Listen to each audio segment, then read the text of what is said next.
Now, what the Homeric legends tell us, whether they're true or not, is that the Greeks valued highly things like courage and honor. All these values are important, but one thing that is curiously absent, very absent in the Greek literature, is the cooperation and a sense of community. Cooperation, that is, the Greek religion emphasized vengeance. In other words, somebody does you wrong, it's your duty and obligation to do them wrong. And what this can lead to is endless wars, endless arguments. Let's face it, we all do people wrong sometimes. Nobody's an exception. Community, again, that goes along with cooperation. Living peacefully in harmony in a community. This does not come across in these Homeric poems. Now, the Homeric poems were extremely valued by the Greeks, and it was said that Alexander the Great used Homer as his pillow every time he slept. He would go to sleep reading Homer, and he read him over and over and over. And he would, as he got really sleepy, put the book by Homer, the poem, under his head and sleep with him as his pillow. He might not have been the only one person to do so, but very, very important. Oh, that, by the way, this is I'm sorry, I got this mixed up. This is I-L-I-A-D, Iliad. All right.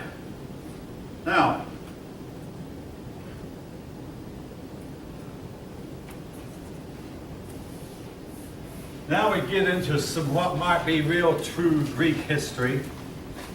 The first real records we have of the Greek history that was written in the Phoenician alphabet are the Olympic Games. Today we celebrate the Olympic Games because the Greeks did it. The Olympic Games were held every 4 years, and during the time the Olympics were being held, all wars were stopped. There were two Greek city-states would be fighting each other, but they'd stop the war, participate in the games, and when the games were over, one man was crowned with an olive leaf trophy. And he was the one who had somehow gotten the most points. They did things like foot races and throwing javelins. Anything else they did, I'm not sure. They probably did long jumps and high jumps, but I'm not sure of that. But a lot of the emphasis was placed on foot races. And we today have Olympic Games, but our games are based on nations competing as nations. Their games are individuals, more so than ours. And we do have a record of who won every Olympics during the time that the Greeks were having the Olympics, for which they went on for a good many years. All right, the polis. Greek geography greatly influenced their history. Typically, here's what the Greek land looked like. Here's a flat piece of land. Over here is another flat piece of land. And between is a really, really rugged, steep mountain. They would put their city-state on this flat piece of land. The polis consisted of the city and country around it.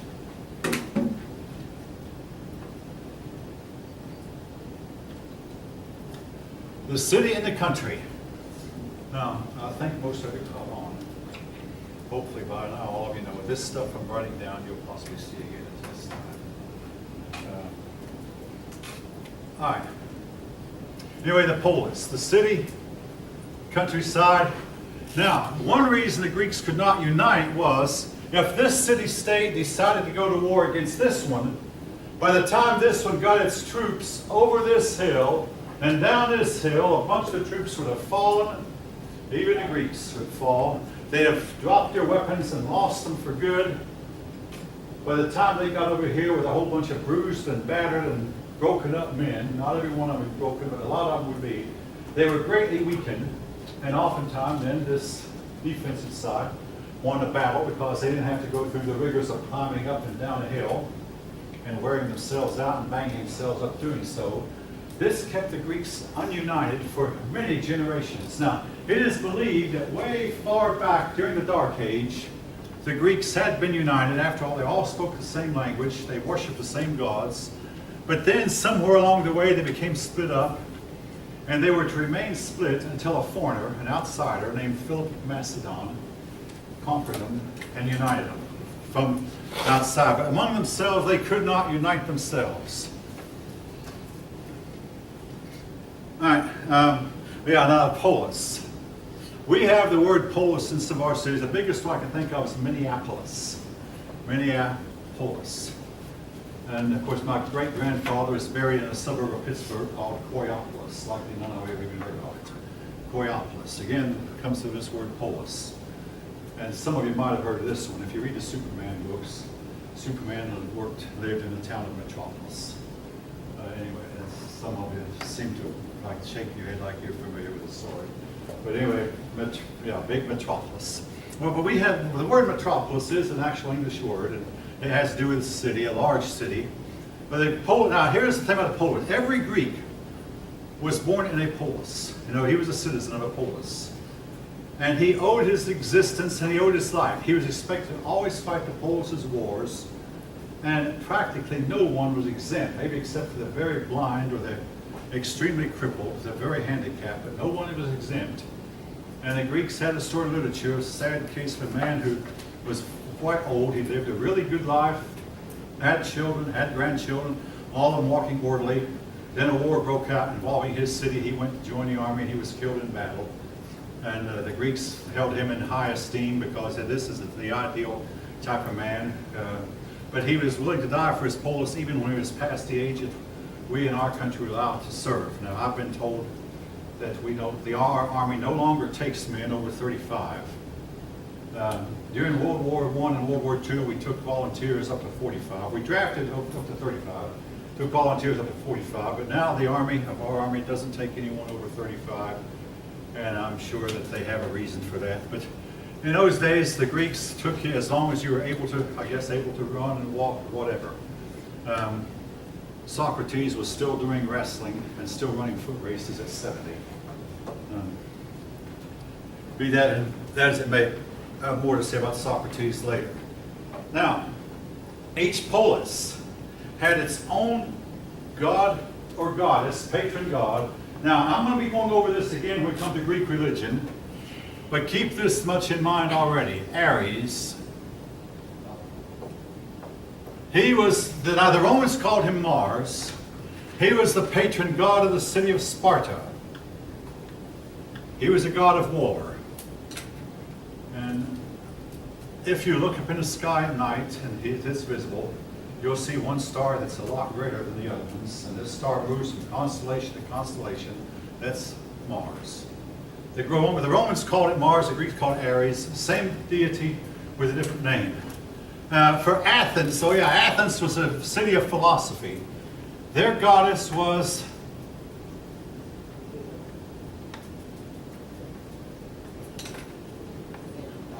Athena. I mean, that should be obvious, simple. Athena. Athens. Ares, Sparta, and another one I can think of off the top of my head, Corinth. Their patron was Aphrodite or Venus. Now, right now, the planet Venus, they did not know this. Their planet and their god were the same thing. So when they were looking up at the sky, I saw this really, really bright star that was close to the sun. You can only see Venus, right now you can see it right after the sun goes down, and you can't miss it because it's extremely bright. Or at certain times of the year, it's visible in the morning, and you can see it before the sun comes up. Once the sun comes up, you can't see it anymore. And even though it's there in the daytime, you can't see it until the sun goes down. But it's the brightest star in the sky. Well, this was the patron of goddess of the city of Corinth. I'll have more to say about that down the road, but this is just to let you know that each polis had its own patron deity. It might be a god, it might be a goddess, and they tried to become like the god that they worshipped. So the Spartans were warlike, the Athenians were philosophical, and yes, to worship Aphrodite, the people of Corinth engaged in a lot of sexual activity in their temples, and this we have talked about.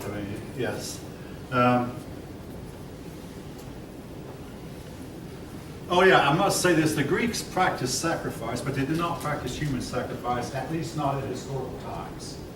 But they did, so that there was, if a Greek temple prostitute had a baby, she was expected to bring that baby up, rather than destroy it. All right. Now, these Greek city-states would often fight each other. They eventually instituted a new military system called the phalanx. Let's see.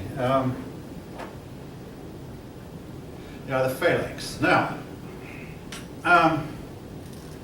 the phalanx involved mostly common foot soldiers, and it did have the effect of making the old-fashioned cavalry outdated.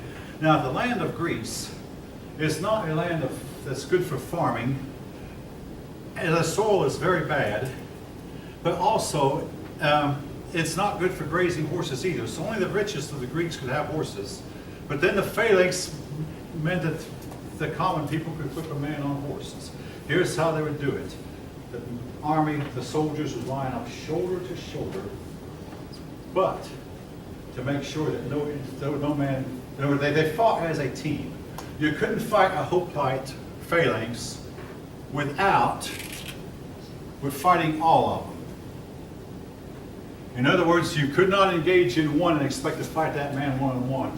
You engage in one of them, the whole team would come after you. They sat, now, for the purposes of this lecture, for right now I'm going to pretend like I'm right-handed. They held their swords in their right hand. Now they had left-handed units also, but they held their shields out here in their left hand. Their shield was to protect the man next to them, and in turn the man next to them was to protect him.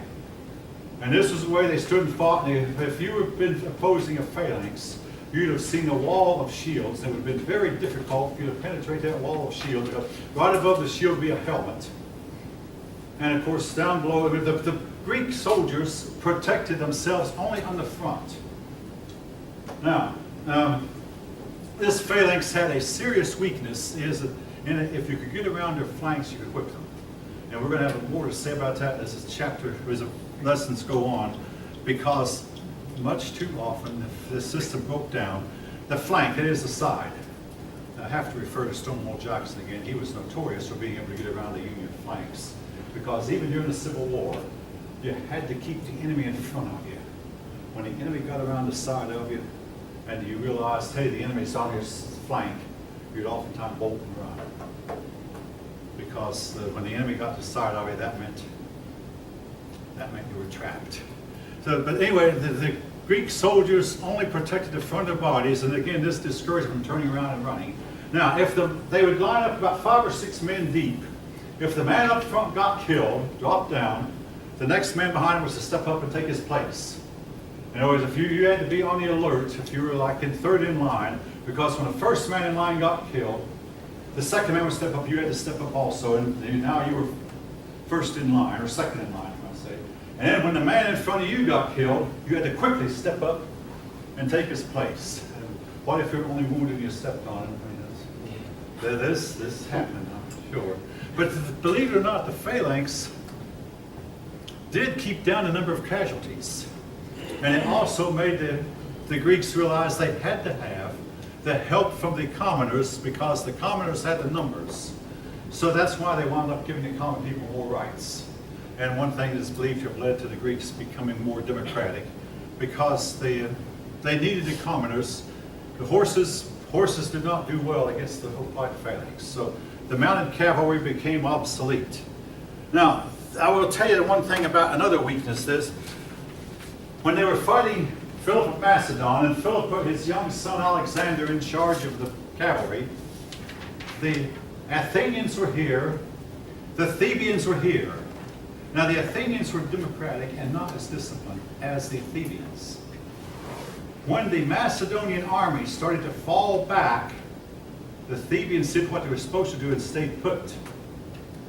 The less disciplined Greeks moved to chase the Macedonians.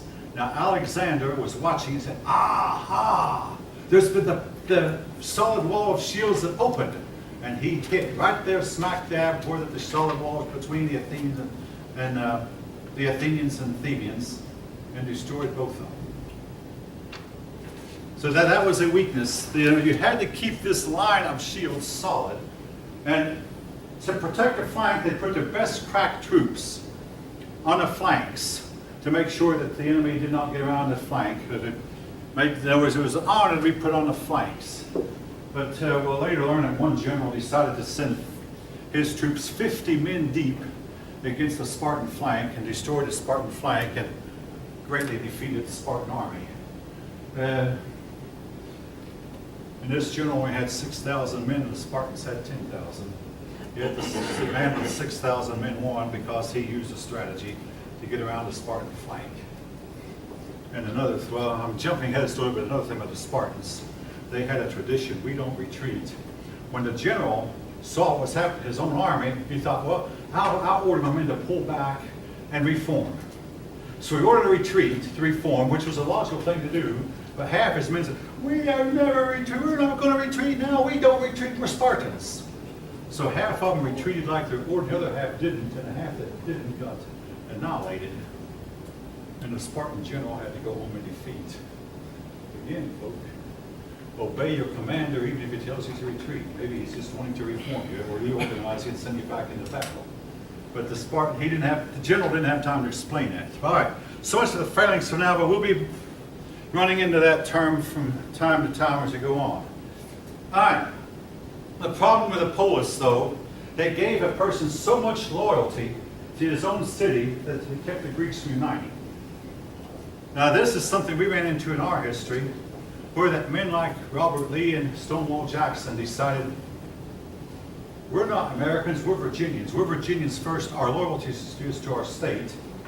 So they fought inside the Confederacy because they were more loyal to their state than they were to their central government. Same thing with the Greeks. The polis kept them from uniting. Now,